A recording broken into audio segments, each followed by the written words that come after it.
좋은 설교를 하려면은 주일에 자신이 했던 설교를 차근차근히 다시 들어봐라, 녹음을 해서 들어봐라, 그게 도움이 된다.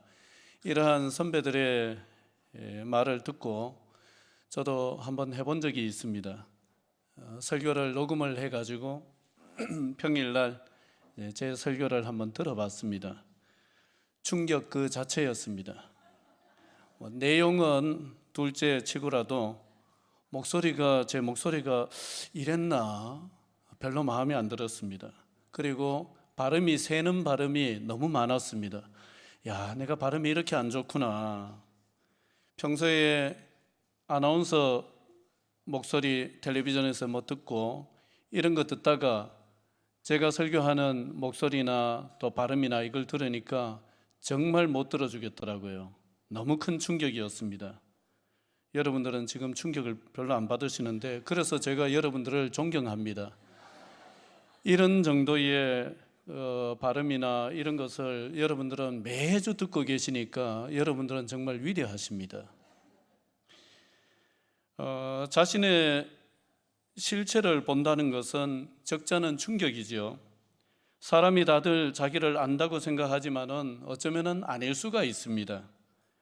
내가 알고 있던 내 목소리와 녹음을 해서 들어본 내 목소리가 이렇게 다른데 하물며 나라고 하는 사람의 실체를 내가 귀에 항상 듣고 사는 내 목소리도 제대로 모르는 사람이 나라고 하는 사람의 이 실체를 내가 얼마나 많이 알고 살고 있을까 한번 생각해 보니까 한편으로는 끔찍합니다.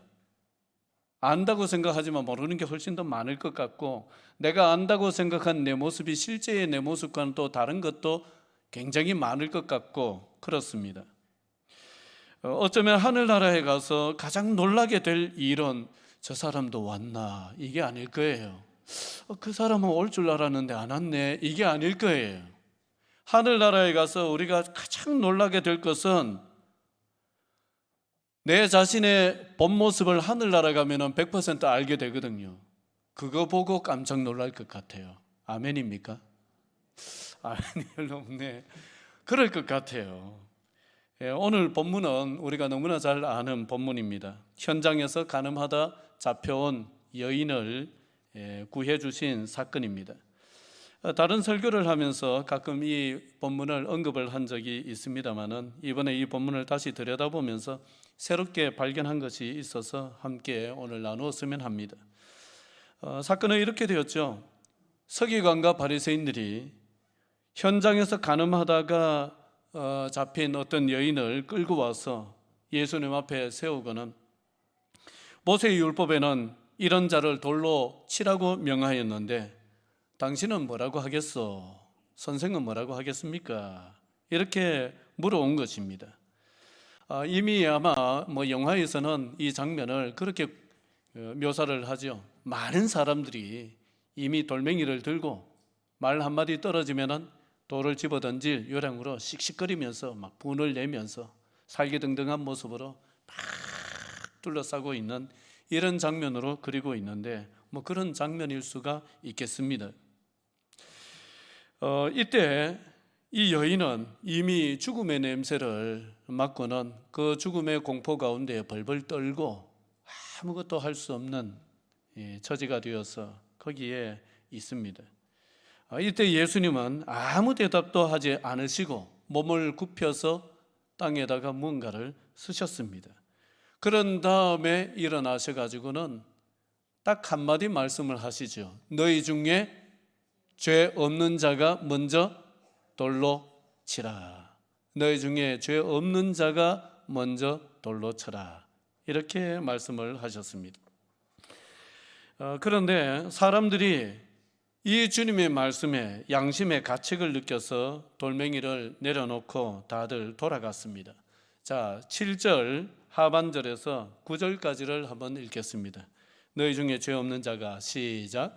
너희 중에 죄 없는 자가 먼저 돌로 치라 하시고 다시 몸을 굽혀 손가락으로 땅에 쓰시니 그들이 이 말씀을 듣고 양심의 가책을 느껴 어른으로 시작하여 젊은이까지 하나씩 나가고 오직 예수와 그 가운데 섰는 여자만 남았더라. 아멘. 너희 중에 죄 없는 자가 먼저 돌로 치라. 만약에 이 말씀을 오늘날 우리 시대에 하셨으면은 돌로 치었을 거예요. 오늘날 우리 시대 사람들 같았으면은 막 돌로 쳤을 겁니다. 그런데 그래도 예수님 당시에 사람들은 뭐가 그래도 살아 있었어요. 양심이 살아 있어서 양심의 가책을 느끼고 어른으로 시작하여 젊은이까지 하나씩 돌아갔다는 거예요. 참 이 주님의 말씀 한마디에 죽었던 양심이 깨어나는 역사가 일어났는데 아마 이 사람들이 자기를 봤던 것 같습니다. 무슨 얘기냐 하면은 여러분, 이 여인이 가늠하다가 현장에서 잡혔습니다. 현장 범입니다. 거기에 몇 사람이 있었겠어요? 거기에 몇 사람이 있었겠어요? 가늠하는 현장에 이 여인과 혼자 있었습니까? 누가 있었겠어요? 상대 역을 하는 사람이 있었겠죠. 근데 누구만 잡아왔습니까? 여자만 잡아왔습니다. 왜 남자는 안 잡아왔어요? 왜 남자는 안 잡아왔을까요? 이게 이 시대의 사람들의 통상적인 생각이었습니다. 굉장한 남성 위주의 사회였습니다. 그래서 일탈을 하더라도 여자가 일탈한 것에 대해서는 굉장히 엄격하게 정죄하고 잡아 죽일 듯이 이렇게 하지만은 남자가 일탈한 것에 대해서는 남자의 특권으로, 남성의 특권으로 그렇게 생각하는 시대가 이 시대였습니다. 그러니까 남자는 괜찮고 누구만 잡아왔어요? 여자만 잡아온 것입니다. 그러는 그 모습 속에 사실은 누구를 향한 자기 합리화도 있느냐 하면은 돌을 들고 서 있는 본인들을 향한 자기 합리화도 있는 것입니다. 자기들도 그러한 사회 속에 남성들에 대해서는 너무나 너그러운 이런 사회 속에 살면서 아마 돌 들고 죽이려고 씩씩거렸던 사람들 중에도 비슷한 일탈을 했던 사람들이 있기는 있었을 것입니다. 그렇지만은 시치미를 떼고 죽일 듯이 이렇게 씩씩거리고 정죄하고 죽이려고 덤벼드는 것입니다. 그런데 너희 중 죄 없는 자가 먼저 돌로 치라. 이 말씀이 놀랍게도 위선적인 자기들의 이 모습을 보게 해 주셨던 거예요. 그걸 봤다는 것도 놀라운 것이고요. 양심을 깨우는 소리로 다가왔던 것입니다. 사업으로 성공한 또 많은 존경을 받는 어떤 장로님이 자기가 평생 신앙생활을 하면서 자기를 돌아보게 되는 한 가지 사건이 있었다는 거예요. 젊은 시절에. 그 사건을 적어 놓은 것을 읽어봤습니다. 어떤 사건이 있었느냐? 이 장로님이 다니던 교회는 서울 강남에 강남하면 뭐 떠오릅니까? 예? 부자 동네 아닙니까? 강남에. 서울 강남에 굉장히 부유한 동네에 있는 큰 교회에서 신앙생활을 하였습니다. 그런데 주일날 예배를 드리기 위해서 이제 교회에 가면은 교회 입구에 항상 와 있는 거지가 있었다는 거예요. 또 평일날은 안 오고 주일 되면은 성도들이 많이 오니까 딱 주일 아침만 되면은 거기에 와서 앉아 있는 거지가 있었다는 거예요. 그래 이 장로님이 젊은 시절에 너무 그게 꼴보기 싫었대요. 너무 싫고 너무 믿고, 아니 주일 아침에 성도들 예배 드리러 오는데 저 사람은 너무 속보이게 딱 그 시간에 여기 와서 돈 얻으려고 저런다. 그게 너무 보기 싫더라는 거예요. 그러면서 또 그 사람 눈빛이 마음에 안 들었다는 거예요. 꼭 어떤 눈빛으로 보는 것이라고 느껴지느냐 하면은, 그래 너희들 예수쟁이들 하나님 사랑, 예수 사랑, 그렇게 하나님 사랑, 예수 사랑 말로는 하는데 어디 그 하나님 사랑, 예수 사랑 오늘 내한테 한번 베풀어 봐라. 이런 눈빛으로 보이더라는 거예요. 그래서 그 눈빛도 너무 마음에 들질 아니하고, 그래서 지나갈 때마다 아이고 저 참 게으른 사람, 어디 나가서 열심히 일을 해서 돈이라도 벌지 여기 와서 돈 얻는다고 저러고 있어, 뭐 이러면서 항상 정죄를 하고, 그러면서 또 성도들하고 얘기를 하다 보니까 자기 말고도 그렇게 생각하는 사람들이 또 적지 않은 것을 보면서, 그래 사람이 다 생각이 비슷하네 이러면서 사람들이 자기들끼리 그렇게 했다는 거예요. 저 사람은 절대로 돈 주면 안 돼, 우리가 속는 거야 이러면서 지나갈 때마다 막 정죄하는 눈빛으로 레이저를 막 쏘면서 그렇게 예배드리러 들어갔다는 거예요. 상황이 그려지십니까? 예, 제가 전달력이 좀 딸립니까? 그려지십니까? 그렇게 들어가는데 하루는 사도행전 3장에 나오는 그 사건이 생각이 나더라는 거예요. 사도행전 3장에 보면은 베드로와 요한이 성전에 들어가다가 성전 미문에 앉은 안전병이 거지, 그 고친 사건이 있잖아요.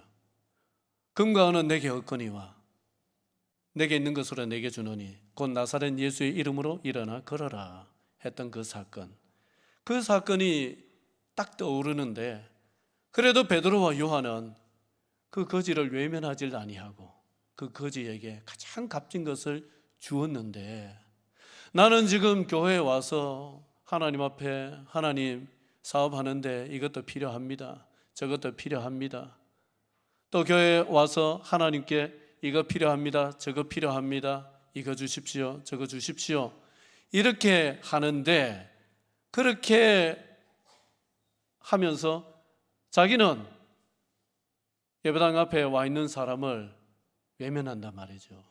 외면할 뿐만 아니라 막 정죄를 한단 말이죠. 그러면서 하나님이 이런 나를 어떻게 보실까? 저 사람을 정죄하고 들어와서 이 자리에 앉아가지고 하나님 지금 이거 필요합니다, 저거 필요합니다 하고 있는 나를 보실 때에 우리 하나님은 나를 어떻게 보실까? 혹시 내가 저 사람을 보듯이 하나님도 나를 그렇게 보시면 어떻게 하나? 이런 생각이 불현듯이 들더랍니다. 그래 이 장로님은 이게 주님의 음성이라고 받아들였대요. 아, 주님이 나를 깨우치시는구나. 그래서 안 되겠다. 뭐 저 사람이 100만 원을 달라는 것도 아니고 10만 원을 달라는 것도 아니고 겨우 몇 푼 이걸 달라고 저래 앉아 있는데 그 일주일에 한 번씩 주는 게 뭐 대수라고. 혹시 저 사람이 우리를 속여도 막 쏘가주지 뭐. 이러면서 아, 내가 이래서는 안 되겠다 이런 마음을 가지고 돌아오는 주일날 이제 주머니에 돈 줄 거 넣어가지고 갔는데 없는 거예요. 이분이 영업 지점을 옮겼어요.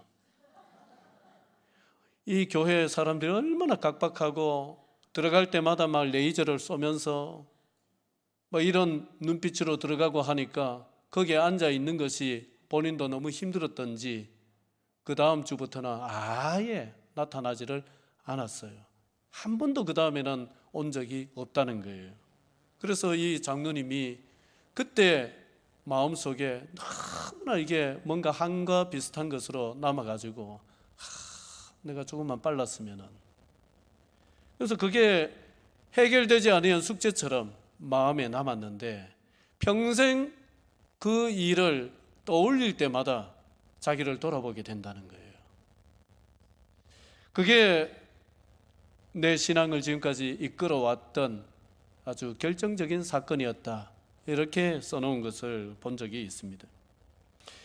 자기의 실체를 본다는 것이 삶을 올바로 살아가게 하는 일에 이토록 중요한 일입니다.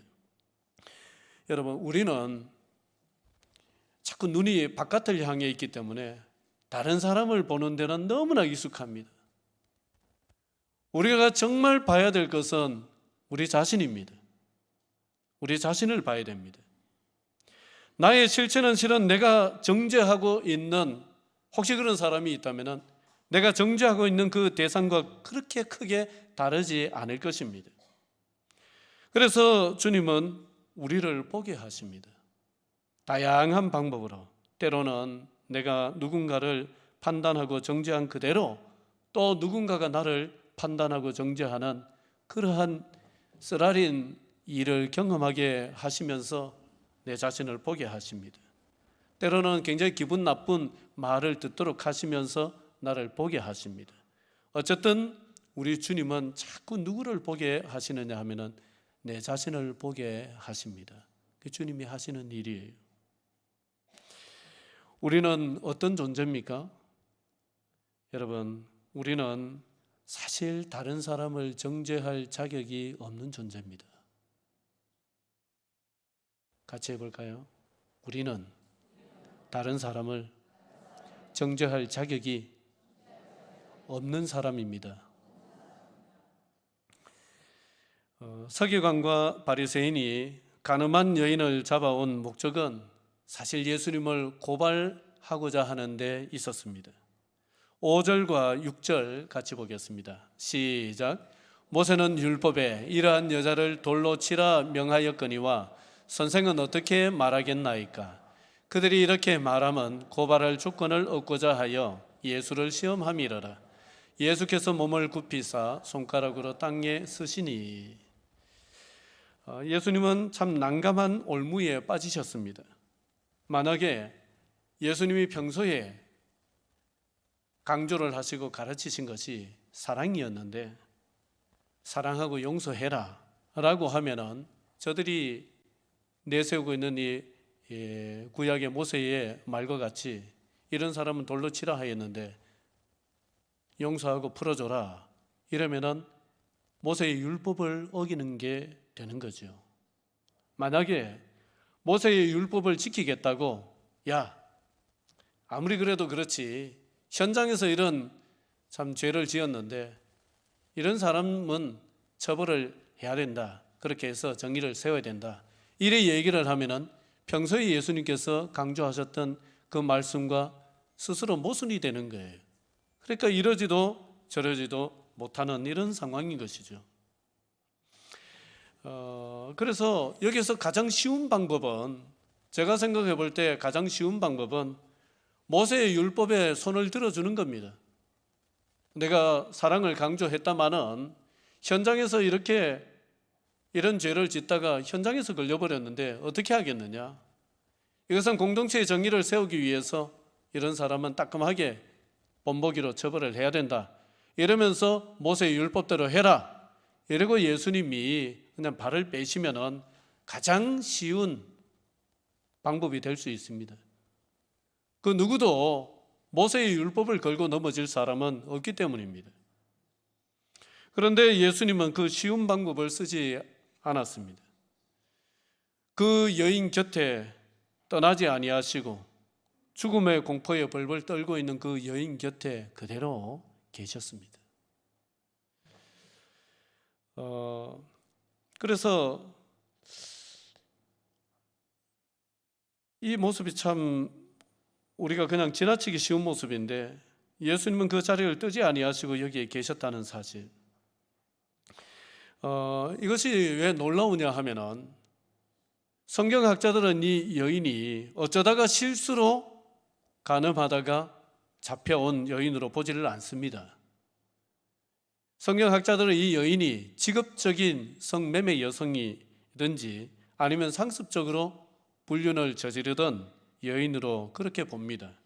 왜 그런가 하니까 당시에 미성년자 둘이가 이렇게 결혼 이전에 관계를 맺다가 들키면은, 발각이 되면은 그 돌로 쳐 죽이지 않습니다. 구약의 율법에도 나오는데 결혼을 시키든지 아니면 한쪽이 원하지 아니하면은 그 보상금을 줘서 처리를 하는 규정이 있었어요. 그렇게 해결하면 되는 거예요. 또 뭐 다른 경우도 비슷하게 해결하는 경우들이 거기에 있었기 때문에 지금 이렇게 현장에서 잡아가지고 돌로 쳐서 죽이려고 하는 이런 경우는 그 상대가 상당히 만만한 상대이기 때문에 이럴 가능성이 큽니다. 그래서 성경학자들은 이 여인이 직업적인 여성이었거나 아니면은 상습적으로 이미 소문이 파다할 정도로 상습적으로 이런 행위를 하는 그런 사람이었을 것이다, 이래 봅니다. 그렇다면은 여러분, 이 여자는 동정을 받아야 되는 멜로드라마의 아주 예쁜 여자 주인공, 그런 사람이 아니에요. 요즘에는 여자 주인공 예쁜 사람이 누군지 모르겠습니다. 저는 김태희에서 끊겼습니다. 그 이후에 그 계보가 어떻게 내려오는지 모릅니다. 제가 한참 대학 시절에는 황신혜가 그런 사람이었고, 그 다음에는 김태희였고, 그 다음에 누구예요? 요즘에는 누굽니까? 여러분, 그런 보기만 해도 동정심이 가는 이런 멜로드 드라마의 여자 주인공, 그런 사람이 아니란 말입니다. 이 여인은 모든 사람에게 지탄을 받고 정죄를 받고 돌에 맞아 죽어도 그렇게 문제가 될 만한 이런 여인이 아니라는 거예요. 문제가 될 필요가 없는 사람입니다. 그러니까 죄인이라는 말입니다. 누가 보더라도 동정의 여지가 없는 사람이고 변호의 여지가 없는 사람입니다. 이런 사람을 위해서 우리 예수님이 위험을 무릅쓸 필요가 없지요. 그럴 필요가 어디 있습니까? 그런데 이러한 여인을 위해서 예수님께서 지금 쉽게 빠져나갈 수 있는 방법이 있지만은 그렇게 하지 아니하시고 이 여인 곁에 그대로 머물러 계시는 거예요.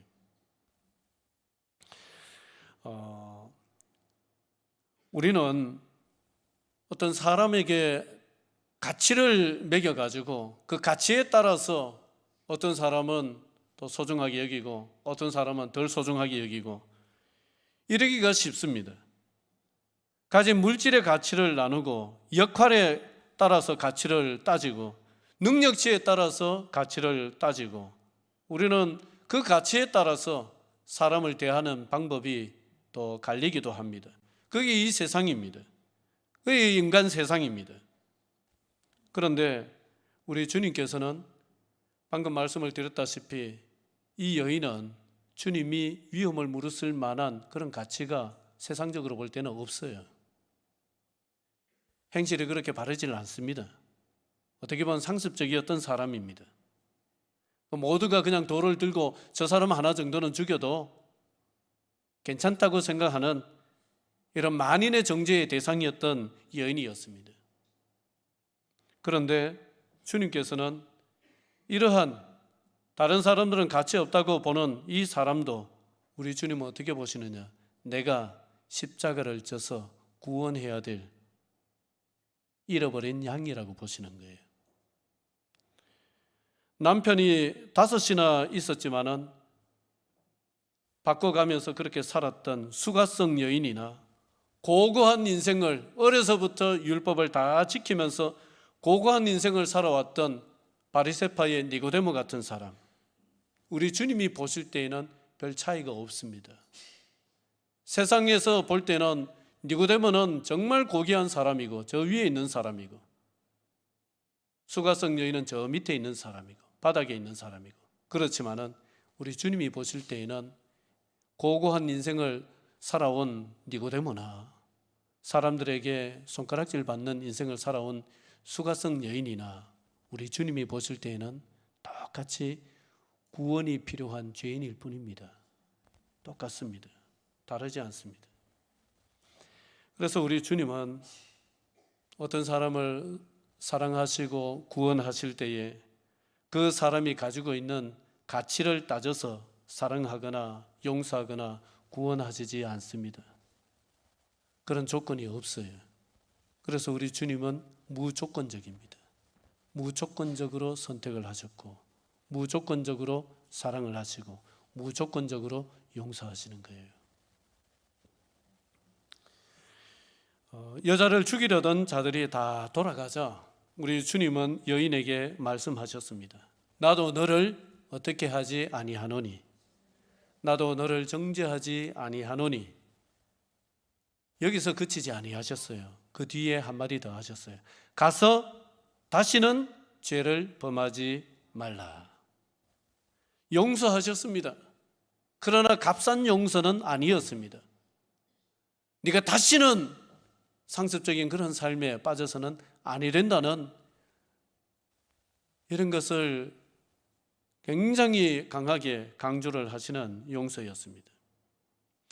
이 여인은 죽음의 문턱까지 가서 자신이 죄인임을 뼈저리게 느끼고 또 죄인이 느껴야 할 부끄러움과 비참함, 처참함, 죽음의 공포 이런 것까지 느끼고 난 뒤에 돌아왔고 용서받았습니다. 값싼 용서가 값싼 신앙, 값싼 삶을 만들어냅니다. 그래서 주님은 우리를 용서하시되 조건적으로 용서하지는 않으시지만은 용서하신 다음에 삶을 우리에게 요구하십니다. 내가 너를 용서할 테니 다시는 그러지 말아라. 이걸 느끼게 하시도록 우리 주님은 어떨 때는 늦게 용서해 주십니다. 굉장히 어려움에 처한 다음에 그것을 경험한 다음에 용서하기도 하시고 마음이 죽을 지경이 되는 그런 상황까지 가도록 내버려 두셨다가 용서하기도 하시고 왜냐? 그 다음의 삶을 바로 살도록 하시기 위해서 그렇게 하시는 것입니다. 어쨌든 우리는 어떤 존재냐? 여러분, 우리는 용서를 받아야 될 존재입니다. 우리는 용서받아야 될 존재입니다. 우리 중에 법 없이도 살아온 사람들이 있을 겁니다. 그렇게 깨끗하게 니고데모처럼 살아오셨다 할지라도 여러분 용서받아야 될 죄인입니다. 여러분 또 양심의 가책이 있는 그런 일을 혹시 하고 살아왔다 할지라도 여러분 우리 주님은 조건을 따져서 용서하지 아니하시고 조건 없이 용서하십니다. 우리는 어쨌든 용서받아야 될 존재입니다. 우리는 어려서부터 미국 영화, 미국 드라마 이런 거 많이 보고 자랐습니다. 저도 어렸을 적에 미국 드라마 텔레비전 틀면은 나왔습니다. 그러다 보니까 미국의 헐리우드가 가지고 있는 그 흑백 논리, 미국의 헐리우드 영화는 거의가 흑백 논리거든요. 선과 악의 싸움, 흑과 백의 싸움 이런 식으로 대립구도로 모든 세상을 보는 것이 헐리우드식의 세계관입니다. 그런 걸 너무 많이 보다 보니까 우리도 흑백 대립구도로 모든 것을 보고 판단하고 살아가는데 우리도 모르는 사이에 많이 길들여져 있습니다. 그래서 오늘 이 이야기를 우리는 이렇게 보기 쉬워요. 예수님이 바리새인과 서기관들의 코를 납작하게 만들고 예수님이 이기셨다. 그들을 패배시키셨다. 이렇게 보기 쉽습니다. 그러나 좀 깊이 들여다보면 전혀 그렇지 않습니다. 자, 우리가 처음 읽었던 7절 하반절에서 9절까지 다시 한번 읽겠습니다. 시작.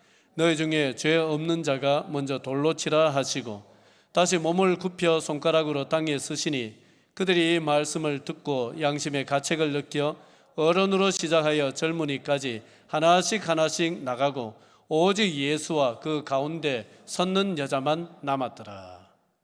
아멘. 여러분, 여기서 승리자는 누굽니까? 누가 이겼어요? 여기서 패한 사람은 누굽니까? 누가 졌습니까? 돌 들고 치려고 했던 사람들이 패하고 졌습니까? 표면적으로 보면 그렇게 보입니다. 그러나 깊이 들여다보면 여기서 진 사람은 아무도 없어요. 모두가 이겼습니다. 왜 모두가 이겼습니까? 여러분, 이것은 예수님께서 너희 중에 돌 없는 자가 먼저 쳐라, 이 말씀으로 저들을 패배시켰다고 생각하면 우리 주님을 깊이 이해를 못한 겁니다. 우리 주님은 누군가를 패배시켜서 승리하시는 이런 식의 분이 아닙니다. 처세의 달인도 아닙니다. 처세 잘한다고 우리가 예수를 믿습니까?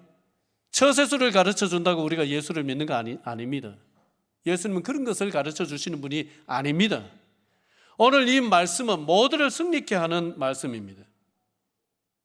돌로 치려던 자들까지 그들에게 패배를 안기신 것이 아니라 그들에게 승리할 수 있는 기회를 주신 말씀이에요. 여러분, 만약에 이 사람들이 돌로 쳐서 죽였다면 이 여인을 그들이 승리했습니까? 오히려 더 큰 패배를 한 것입니다. 그것이야말로. 왜 패배를 한 것이냐? 자기들도 죄인인데 죄인이 죄인을 정죄해서 잡아 죽인단 말이죠. 그 자체가 하나님 앞에서는 씻을 수 없는 더 큰 죄가 됩니다. 그러니까 만약에 이 사람들이 돌을 들어서 이 여인을 쳐서 죽였다고 한다면 이 사람들은 승리한 것이 아니라 훨씬 더 큰 패배, 씻을 수 없는 패배를 하는 것이죠. 그런 패배에 빠지지 않을 수 있도록 그런 패배에서 건져내신 것이 우리 주님이십니다. 그러니까 우리 주님은 이 여인도 살리셨고 이 여인을 죽이려고 했던 또 다른 죄인인 그 사람들도 예수님이 살리신 것입니다. 이게 우리 주님의 방법입니다. 우리 주님은 누구를 패배시켜서 승리를 얻도록 하시는 분이 아닙니다. 흑백 논리의 주님이 아닙니다. 모두가 승리하고 모두가 하나님의 자녀로서 모두가 살아있는 양심으로 하나님 앞에 같이 설 수 있도록 이런 승리를 주시는 분이 우리 주님이십니다. 한 가지 얘기를 하고 마치도록 하겠습니다. 미국의 유명한 흑인 인권 운동을 했던 목사님이 있습니다. 마르틴 루터 킹 목사님. 그 목사님의 생일이 미국의 국경일입니다. 한 사람의 생일이. 그만큼 위대한 족적을 남긴 사람이죠. 그러나 총 맞아 죽었습니다. 흑인들의 인권을 위해서 동시대에 일했던 또 한 사람이 있었습니다. 말콤 X라는 또 다른 인권 운동가가 있었습니다. 두 사람 다 차별받고 또 착취당하고 억압당하는 이 흑인들의 인권을 위해서 목숨을 걸고 싸웠던 사람들인데 노선은 정반대였습니다. 말콤 X는 저들이 우리를 폭력적으로 대하는데 우리도 똑같이 해야 된다. 눈에는 눈이고 이에는 이다. 이래서 폭력적인 방법까지 불사했던 사람이 말콤 X였습니다. 상당한 인기를 얻었습니다. 후련하죠. 그런데 마틴 루터 킹 목사님은 그것은 예수의 방법이 아니라는 거예요. 예수의 방법이 아니라는 거예요. 우리를 이렇게 힘들게 하는 저 백인들을 쳐부수고 저 백인들을 물리치고 승리를 한다고 해서 우리가 승리하는 것이 아니다. 오히려 우리의 승리는, 진정한 승리는 어디에 있느냐? 우리를 때리고 우리를 핍박하고 우리를 못살게 굴고 우리를 차별하고 우리를 짓밟는 저 백인들의 양심이 깨어나서 하나님 앞에서 살아있는 양심이 되는 것이야말로 우리가 진정으로 승리하는 길이다. 그게 마틴 루터 킹 목사님의 외침이었습니다. 그래서 한 교회에서 이런 설교를 합니다. 당신들은 여러 차례 나를 죽이려고 협박하고 위협하고 또 우리 집에 총을 쏴대었습니다. 그렇지만 나는 당신들을 미워하지 않습니다. 당신들은 우리 자녀들을 납치해서 죽이려고 나를 협박하고 하였지만 내 자식을 건드리는 당신들을 나는 미워하지 않습니다. 난 당신들을 사랑합니다. 내가 바라는 것은 내가 당신들을 이기는 것이 아닙니다. 내가 바라는 것은 나도 하나님의 자녀고 당신들도 하나님의 자녀라는 것을 당신들이 깨닫기를 바라는 것입니다. 내가 진정 바라는 것은 당신들이 나를 치고 나를 때리고 우리를 핍박하고 하는 그 죽어있는 양심에서 깨어나서 우리 모두가 하나님 앞에 용서받아야 될 죄인인 동시에 우리 모두가 하나님 앞에 동등한 사랑을 받아야 된 한 형제요 한 자매 되었다는 사실에 눈을 뜨는 것입니다. 그게 진정 내가 원하는 것입니다. 이러한 놀라운 설교를 합니다. 여러분, 당하는 입장에서 이런 말을 하기는 힘든 거예요. 제 3자 입장에서는 쉽지만은. 여러분, 예수의 승리는 저들의 패배를 통하여서 이기는 승리가 아닙니다. 예수의 승리는 내가 이기는 동시에 저들에게도 승리를 주는, 같이 이기는 거예요. 이게 예수의 승리입니다. 여러분, 어떤 사이가 안 좋은 사람이 있을 때 그 사람을 이겨서 승리하려고 하지 마세요. 어렵지만은 예수의 승리는 같이 사는 거예요. 같이 윈윈하는 것입니다. 같이 상생하는 것입니다. 누구를 죽이고 내가 사는 것도 아닙니다. 여러분, 우리는 어떤 존재냐? 하나님 앞에 같이 서야 되는 존재입니다. 하나님 앞에 우리는 같이 서야 됩니다. 주님의 보좌 앞에 우리는 같이 서야 됩니다. 그런 존재입니다. 이것을 깊이 새길 수 있는 우리 성도들 되시기를 주의 이름으로 축원드립니다. 기도드리겠습니다.